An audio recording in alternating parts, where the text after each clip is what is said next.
Ladies and gentlemen, esteemed judges, and honorable opponents, I stand before you today to present a compelling argument in support of the proposition that this House would abolish primary and middle school years that group children based on age and instead group them by competency and intelligence.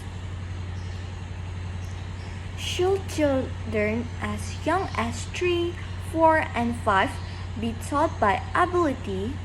Some people feel that grouping children so that work is targeted to their individual needs make perfect sense. John Blake, head of educational at the think that policy exchange says if children need additional support to understand the key concept of learning, then grouping them together to provide such support is perfectly sensible, provided it is clear to teachers why the division has been made and the additional support required is given. There is no reason such grouping should be bad for children, quite the reserve. In fact, since schools should be using whatever tools they think are appropriate to ensure children have learned the curriculum. Parents should be worried if schools were avoiding teaching children appropriately using effective methods, including ability grouping if the school judges that to be appropriate. Mr. Blank says it is a teacher's job to make sure that children don't feel inadequate or stressed. How should school children be grouped for classes? Unfortunately, schools are organized by age rather than subject area. In secondary school, you've got departments which are organized by subject or by discipline. So you'll have the math department or the science faculty, the English faculty or foreign faculty. However, there is quite strong organization by chronological age. 12 years old are educated separately to 30 years old.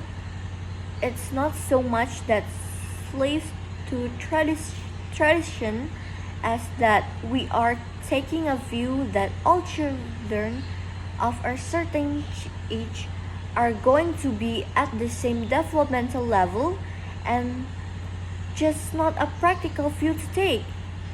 Some kids who are in years 4 to 5 at school are as mature as a year 6 kid were one to able to make her a member of a year of 6 class before she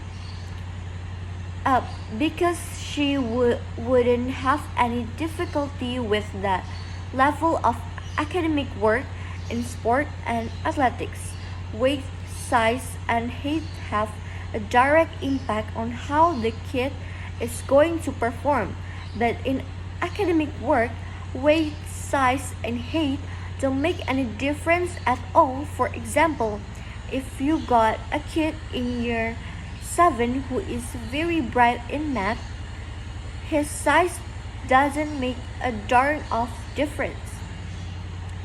If we're dealing with the education of kids who are intellectually retarded, where we don't look at their height, we look at their capacity to learn, and we compare that with the capacity to learn of an average kid.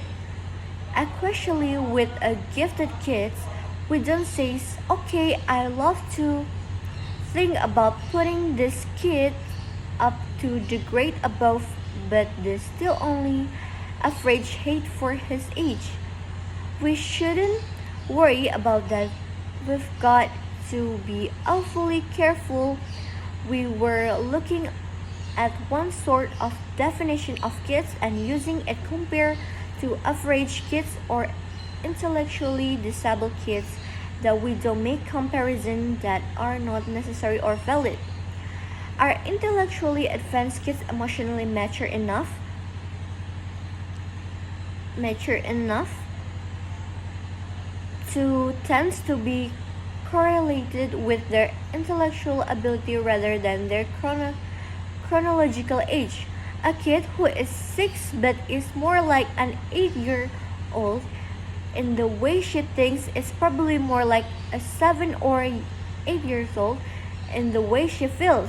Just like with the intellectually disabled kids, a kid who is 10 but thinks like an 8 years old generally feels more like an 8 years old. With kids, the way they think, the self-talk, and they feel are very closely correlated, much more so than how it is in adulthood. Do you know grouping is usually done by considering the assumption that students will develop optimally if given an environment with the same academic abilities. This is reinforced by another assumption that students with high potential will compete with each other. This competition is positive for stimulating achievement. Likewise, students with low academic ability will develop according to their potential. Another consideration is the right of every student to get the best service at school. Grouping is a way to provide the best service for students.